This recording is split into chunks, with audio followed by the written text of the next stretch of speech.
Okay, thank you. All right. Happy belated Easter. Today is going to be just a JR review because our R isn't here today.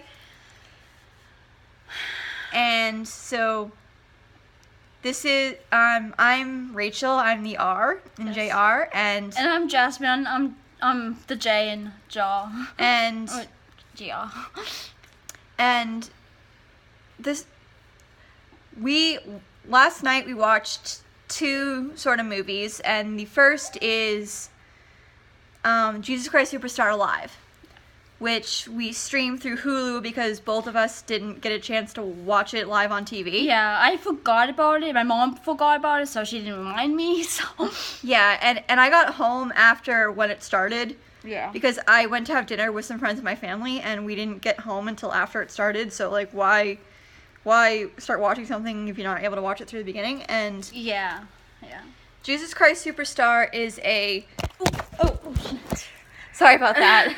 is an Andrew Lloyd Webber musical from the 1970s. Yes. And Andrew Lloyd Webber is best known as the composer-writer of Phantom of the Opera, which she's obsessed with. Oh yeah, I love Phantom of the Opera. That's my favorite musical of all time. My favorite musical by Andrew Lloyd Webber. Jesus Christ Superstar is my second favorite musical, and my second favorite musical of Andrew Lloyd Webber as well. And I was first exposed to Phantom and Jesus Christ Superstar in 7th grade.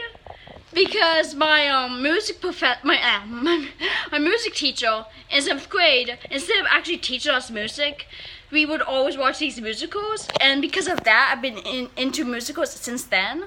So, and I actually saw it on Broadway a number of years ago, when there was a revival, and I have the soundtrack on my iPod, and I don't really listen to it because because you know how sometimes you might listen to something and you don't really listen to it that often, or not watch it and that often, and then you watch it or listen to it again X amount of time later, and you're like, wow, I forgot how really good that was. Yeah. And that was kind of how it was watching this, because the score of Jesus Christ Superstar is fantastic, and yeah, one of the best works by Andrew Lloyd Webber.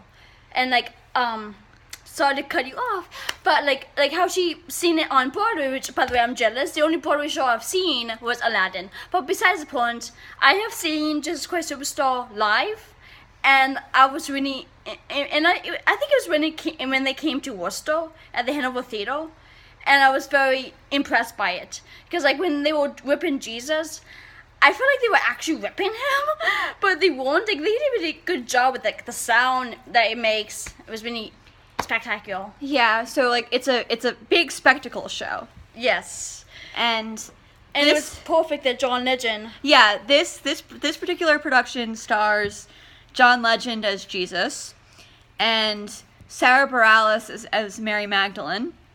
Yes, and Alice Cooper as King Herod, who sings her mother's favorite song in the show. Yep. And my personal favorite song is the Last Supper song. And my favorite is Superstar. Yeah, which is like the very last song of the musical. And Broadway, people who are familiar with Broadway would recognize Brandon Victor Dixon, I think his name is, who plays Judas. And he's currently playing Aaron Burr in Hamilton on Broadway. And Norm Lewis, who's a veteran of Broadway, he was in the big anniversary performance of Les Miserables, playing Javert. And he was the first African-American actor to play the Phantom of the Opera. And which I was excited about that because I'm very much into like African Americans, and like it was really exciting. Like, if I had a chance to see a black Phantom, I would probably go crazy over that. Yeah. So. And this production, we really enjoyed it because the music is fantastic. Oh yes. And of course, And John Legend. yeah, we both like John Legend. See, I've always loved John Legend, and it's like, my mom loves John Legend, and like at one time, she had Chloe as a ringtone, which was was the song that was played at the end of Selma. But yeah, Chloe and All of Me are my two favorite songs from John Legend, and he did an amazing job being Jesus Christ. Yeah, in fact, he came to our school, Salem State, about a year ago, and so we actually got to hear him live. Yes, which was extremely exciting, and yes. he was very good as Jesus because he's a phenomenal singer. Oh yeah.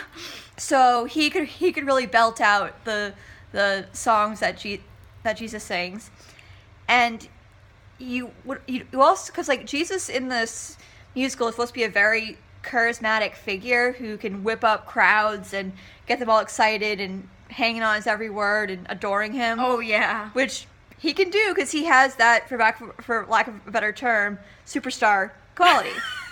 So he was,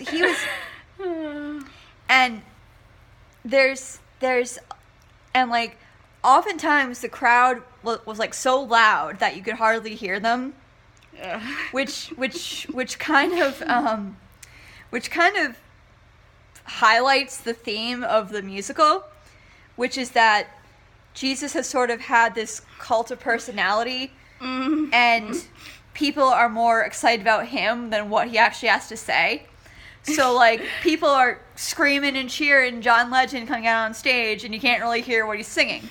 Yeah, that's, like, how it is in most concerts. I went to some concerts, and at those concerts, I have a hard time hearing what the singer's singing, just because everybody's, like, all yelling and shouting and be, like, all excited. The problem with these live productions, because it's a live production, is that the problem is the audience, because often they're so excited that they're so loud that you can't hear what the singers are singing. Yeah. But you enjoy it anyways. Yeah, like it was a really enjoyable thing. The actors did a great job. The sets and stuff were beautiful. Oh yeah. And I almost cried at one point. You did? Yeah, I think I cried when Jesus has his "Oh Lord, why have you forsaken me" monologue. Oh yeah. And I almost cried at that. See, for some reason, I'm usually emotional, and I tend to get very emotional during some movies, but it's like, I didn't get emotional.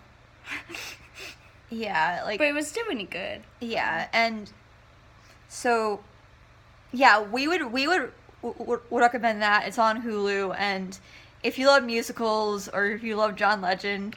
Or you like both. Yeah, or if you like both like we do, I would recommend that. Yes.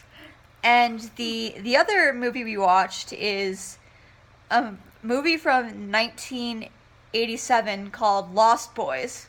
Yay. And it's a extremely 1980s movie about a gang of juvenile delinquent vampires. And yeah, they're these two brothers who move with their mom. Their mom just got divorced, and they moved to this small town in California. It's like your typical, like, California beach town. Like, the entire town is pretty much a big, like, boardwalk carnival kind of thing. Makes you think of Malibu. Yeah, and and pretty much, like, everyone hangs out at the boardwalk, and everyone's, like, they all have mullets and wear and wear leather jackets, and they have... Sexy. And I love mullets. The older brother is sort of targeted by this gang of vampires because they want to recruit him. Yes. And the younger brother teams up with these vampire hunters, and their mom gets a new boyfriend who, spoiler, you find out is the ringleader of the vampire gang.